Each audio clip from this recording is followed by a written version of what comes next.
press briefing. Good morning. We're starting our working day with the press briefing of Leonid Matyuhin, the Speaker of ATO Viktoria, Kushnir, Speaker on behalf of the Ministry of Defense, and Vladyslav Seleznyov on behalf of the General Staff. Viktoria Kushnir will be the first to speak. Good morning, dear ladies and gentlemen.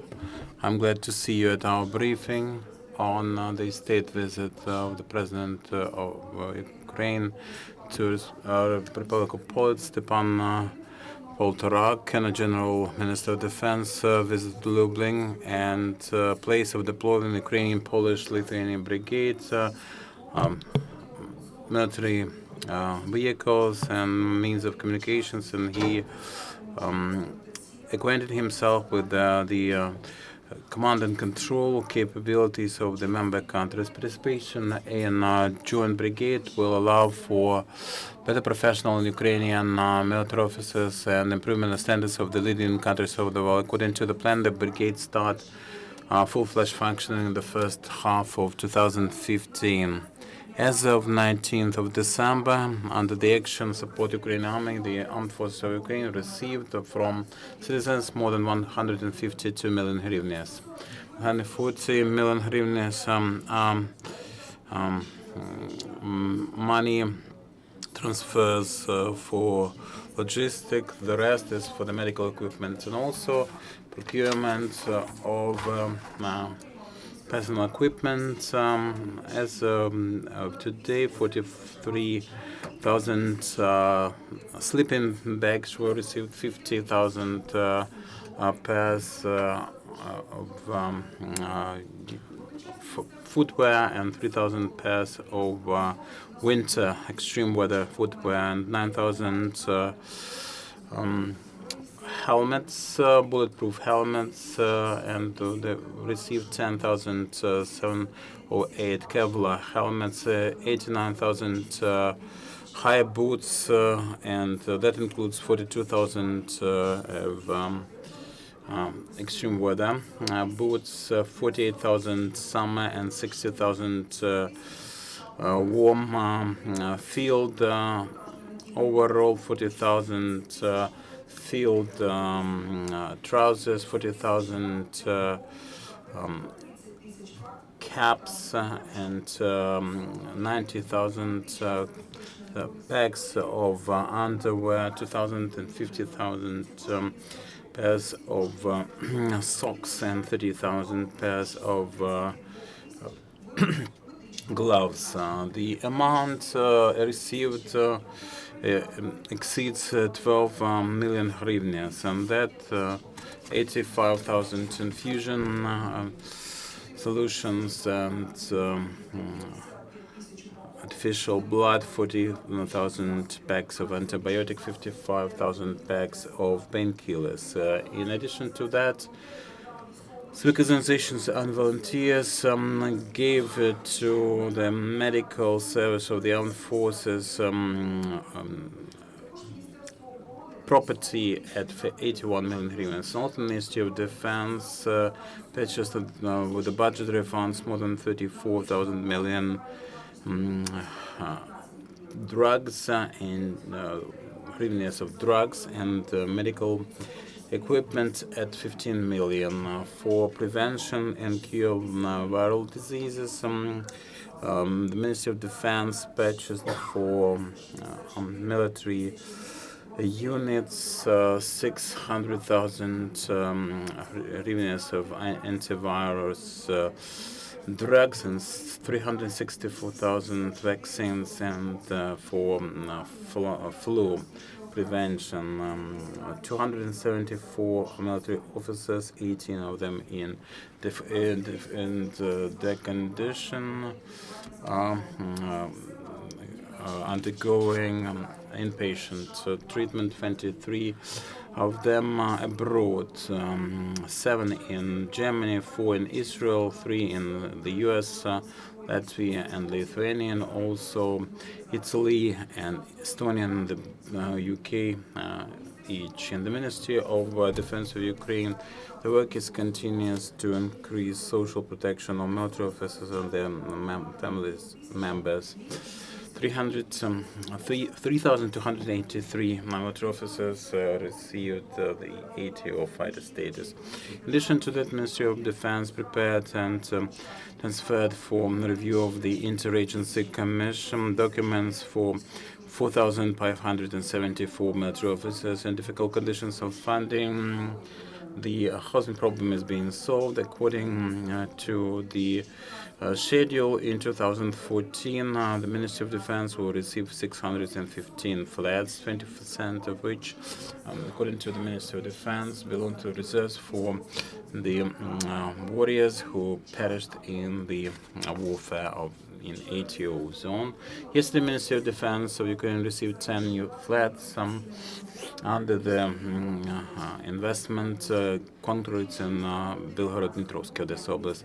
As of the 19th of December, the Ministry of Defense received 266 flats, out of which 50 flats according to investment contracts, 27 in Chernihiv, 13 in Kyiv, 10 in Belgorod-Dniprovsky. 216 flats from the budget in Lviv, Cherkasy, Odessa, Mykolaiv, Rivne, and Kyiv Oblast. At that, 102 flats from the Ministry of Defense of Ukraine is distributed for ATO combatants, 31 for the families of the killed military officers. By the end of this year, also another 32 Ukrainian military officers will receive get some accommodation in Horoborispol district. 316 flats in Lviv, Zakarpattia, Odessa, Zhytomyr, and Ternopil Oblast, and also Lviv, Mykolaiv, and Cherkasy. That was the short summary of last day. Now, turning the floor to the Officer of the Press Center of Anti-Terrorist Operation. Second Commander Leonid Matyuhin. And also I would like to introduce Lieutenant Colonel Vladyslav Seleznyov on behalf of the General Staff. Can you hear us, Leonid? Yes, I can hear you. We can hear you also. So we'd like to get information on the developments in the ATO zone last night. If I can say so, the situation is relatively stable, starting from 1820 to 025. There was firing at Mayorsk, Redkoduk, Chernuhino, Novogrigorivka, and at Shasta they applied Grand Launch. And the silence regime is maintained by Ukrainian defenders. They do not respond to provocations. The losses are being clarified. This is all the information I have as of now. Thank you very much. Stay in touch. And now we would like to invite Vladyslav Seleznyov, Acting Speaker of the General Staff. Dear colleagues, I have to inform you on the following. As of the 6 a.m. on this day, the situation in the territory of the Donetsk and Luhansk Oblast, where we have ATO, is still tense. And most tense in the districts that are under control of the terrorists. And this situation hasn't changed. And it's still tense because of the deterioration of social status of the regions, deficiency in the basic needs, and the terrorists are trying in different ways to gain support. The Russian Federation provided so-called humanitarian convoys from Nohinsk district and in Rostov Oblast of the Russian Federation. Another convoy of so-called humanitarian aid was dispatched in the territory that is under control of terrorists. We still have clashes among different terrorist groups. We see no unity in Cossacks, so-called Cossack and so-called leaders of self-proclaimed Platov regiment of Cossack Guard of the Great Don Army accused the Kropotensky of treason and summoned people to expand territories under their control. Ceasefire on the 5th of September. The competence of illegal information made 4,311 firing. After announcement of the silence regime, the terrorists had 128 shelling at the Ukrainian positions, and in the course of last day, illegal formations, military units of terrorists showed at our position 9 times. Are there any questions to our speakers? There is a question. There is a question. Yes, please. Introduce yourself.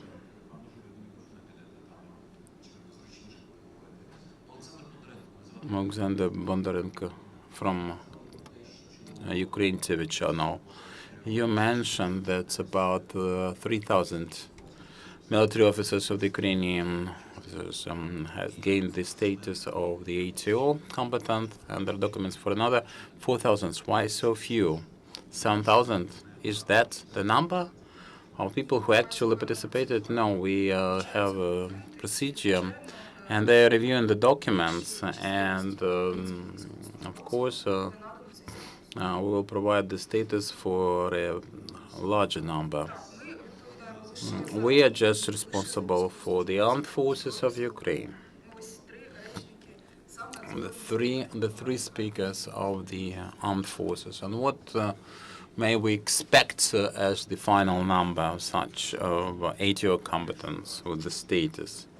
If we take of, I understand that there may be some rotation, but as of now, I think that the status of ATO combatants will be given to all the actual participants, but in terms of numbers, I will be able to report at a later stage. So it's my impression that it's May, and it's terribly difficult to know who actually participated in the operations. It's this bureaucratic procedure. There are many complaints. You should understand that people are fighting, they are wounded, they are killed, and because of the red tapes, we cannot identify the number. Within an hour, you will be provided with the actual statistics. Thank you very much.